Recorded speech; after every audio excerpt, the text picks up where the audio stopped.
మనందరం కలిగి ఉండాలి. ఆమేన్. ఏం కలిగి ఉండాలా? దేవునితో సహవాసం. ఎందుకంటే మనం ఎవరి కుటుంబం? మీ కుటుంబాలు మీకు ఉన్నప్పటికీ మనందరం దేవుని కుటుంబం. ఆమేన్. దేవుడు మీకు ఒక కుటుంబాన్ని, ఆ వ్యవస్థని దేవుడు ఇచ్చాడు. ఆ కుటుంబాన్ని, ఆ వ్యవస్థని దేవునిలో మీలానే మనలానే నడుచుకునేలాగా మనం వాళ్ళందరికీ మాదిరిగా ఉంటూ మనం కూడా క్రీస్తుని పోలి నడుచుకోవడానికి మనం ప్రయత్నం చేయాలి. ఆమేన్. మంచిది. ఈ దినాన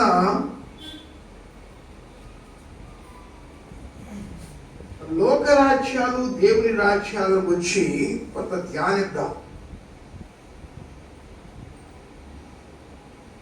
దేవుడు ఈ లోకాన్ని సృష్టించినప్పుడు సర్వాధికారిగా, సర్వోన్నతుడుగా, సర్వ సృష్టిని కలుగు చేసిన వాడుగా, సర్వశక్తిమంతుడుగా, ఈ సర్వంలో సర్వమయ్యి సర్వశక్తిమంతుడుగా ఆయన ఉంటూ ఆయన మాటకు ఈ సృష్టి లోబడేలాగా దాన్ని నడిపిస్తూ ఉన్నాడు. ఆమేన్.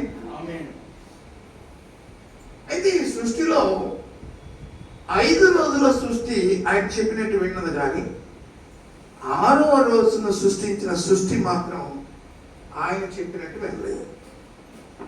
6వ రోజులో సృష్టించబడిన సృష్టి ఏమిటో తెలుసా? తన స్వరూపంలో, తన పోలికలో, తన స్వరూపంలో, తన పోలికలో సృష్టించబడినటువంటి వాడు మానవ దేహాకారం. ఇదే మనమే. అది ఆదాము రూపంలో ఉంది, ఈ శరీర రూపంలో. ఆదాము నుండి ఒంటరిగా తన కొడుకు ఉండటం మంచిది కాదని తగిన కాలం ముందు ఆయన ఆలోచన చేసి తగిన విధంగా ఆయనకి సాటి అయిన సహాయాన్ని దేవుడు అనుగ్రహించి ఆయన ప్రకటింపులో నుంచి తీసి వాళ్ళిద్దరిని జతపరిచి వారిద్దరి నుంచి సృష్టిని తయారు చేశాడు. ఈ సృష్టి మీద సర్వాధికారాన్ని దేవుడు తన పిల్లలైనటువంటి తన కుమారుడు, కుమార్తె పరిశుద్ధ వివాహం ద్వారా వారికి సమస్త అధికారాన్ని ఇచ్చి అనుగ్రహించాడు. ఆమేన్.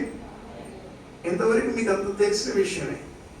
అయితే ఇక మీదట ఆదాము అవ్వలు ఎప్పుడైతే దేవుడు తన యొక్క సృష్టి లోపట మంచి చెడ్డలను తెలియనిచ్చే వృక్ష ఫలాన్ని కూడా సృష్టించినప్పుడు ఏది చేయాలో ఏది చేయకూడదో ఆయన చెప్పి ఆ స్వాతంత్రాన్ని కూడా తన పిల్లలకి ఇచ్చేసాడు. అంటే ఆయన ఏమి ఉంచుకోలేదు. ఆయన అన్నీ సృష్టించాడు, అన్ని పిల్లలకి ఇచ్చాడు. కానీ ఆ పిల్లలకి ఇచ్చినప్పుడు మాత్రం ఏది చేయాలా ఏది చేయకూడదు అనే విషయాన్ని మాత్రం వాళ్ళకి చెప్పాడు. ప్రియ దేవుని సంగమా, దైవజనమా, మనము కూడా ఆలోచన చేయాలి. మనం కూడా ఆలోచన చేయాలి. ఏమని ఆలోచన చేయాలంటే, దేవుని యొక్క సంఘం అనేటువంటిది దేవుని రాజ్యానికి సంబంధించింది, దేవుని నీతికి సంబంధించింది. ఈ లోకం అనేటువంటి దానిలో నుండి, లేక ఆదాము అవ్వలు తప్పిపోయిన దానిలో నుండి దాన్ని ప్రత్యేకపరుస్తున్నాడు, దాన్ని సపరేట్ చేస్తున్నాడు.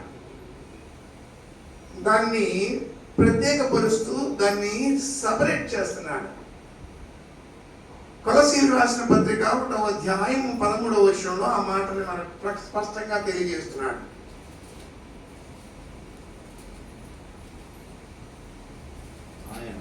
ఆయన అంధకార సంబంధములు ఆయన